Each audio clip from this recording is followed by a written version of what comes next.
সকলকে স্বাগতম জনাইছোঁ ডেষ্টিনি অন্য ভিডিঅ'লৈ। আৰু আজিৰ ভিডিঅ'ত আপোনালোকৰ সন্মুখত ক'ম যে আপুনি স্নান কৰোঁতে অৰ্থাৎ গা ধোৱা পানীত এনে কিছুমান বস্তু মিলাই দিব পাৰে, আৰু যিকেইটা বস্তু মিলালে আপোনাৰ বিভিন্ন ক্ষেত্ৰত সহায় সহযোগ হ'ব।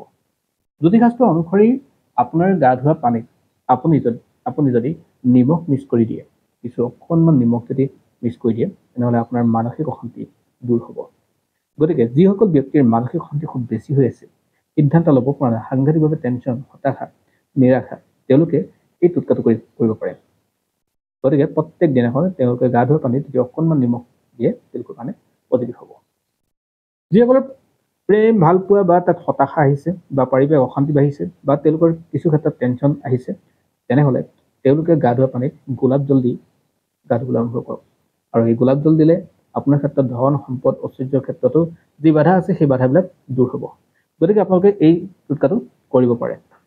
তৃতীয়তে, যিসকল ব্যক্তিৰ প্ৰত্যেকটো কামতো বাধা পাই আছে, আপুনি যি কাম কৰিছে তাতে বাধা, যি কাম কৰিছে তাৰ ৰিজাল্ট পাবলৈ আপুনি এতিয়াও ৰ'বলগীয়া হৈছে, বাৰে বাৰে আপুনি বাধাৰ সন্মুখীন হৈছে, তেনেহ'লে আপুনি গা ধোৱা পানীত কিছু তেল অৰ্থাৎ তিলৰ তেল দুটোপালমান আপুনি দি লওক, তাৰপিছত আপুনি স্নান কৰক অৰ্থাৎ গা ধুৱক, আপোনাৰ ৰিজাল্ট নিশ্চয় ভাল পাব।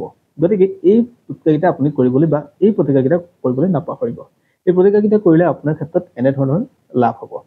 আৰু সমান্তৰালকে আপুনি যদি মান সন্মান ক'ৰবাত কমিছে বুলি ভাবে, যে আপোনাৰ জীৱনত ক'ৰবাত মান সন্মান কমিছে, কোনোবাই পূৰ্বতে যিখিনি আপোনাক সন্মান দিয়া নাছিলে, সেই সন্মানখিনি যদি হেৰাইছে বুলি ভাবিছে, তেনেহ'লে আপুনি এটা কাম কৰক, যে আপুনি গা ধোৱা পানীত কিছু হালধি দি পেলাই গা ধুৱক, অলপ হালধি দিব, আৰু ইয়াৰ ফলত আপোনাৰ আত্মবিশ্বাসো বাঢ়িব, আপোনাৰ মান সন্মানো বাঢ়িব।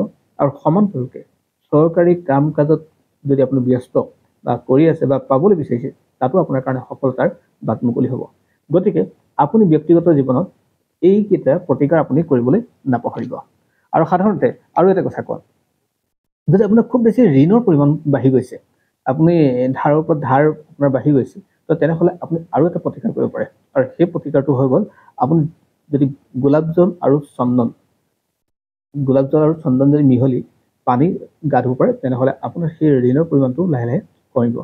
ধন্যবাদ। যিসকলে এই সমস্যাসমূহৰ লগত জড়িত হৈ আছে বা ভুগি আছে, তেওঁলোকে এই প্ৰতিকাৰকেইটা কৰিব পাৰে। আৰু সাধাৰণতে বিশ্বাসে কৰিব, ডেফিনেটলি প্ৰত্যেকটো বস্তুৱে ৰিজাল্ট পাব। আৰু আপোনালোকে বিভিন্নজনলৈ শ্বেয়াৰ কৰিব, যাতে তেওঁলোকৰ উপকৃত হয়। যিসকলে এই সমস্যাৰ লগত ভুগি আছে, তেওঁলোকৰ কাৰণে পজিটিভ বাৰ্তা আহিব। ধন্যবাদ। পুনৰ অনেক ভিডিঅ'ত আপোনালোক সকলোকে লগ পাম। আজিলৈ সামৰিছোঁ। ধন্যবাদ।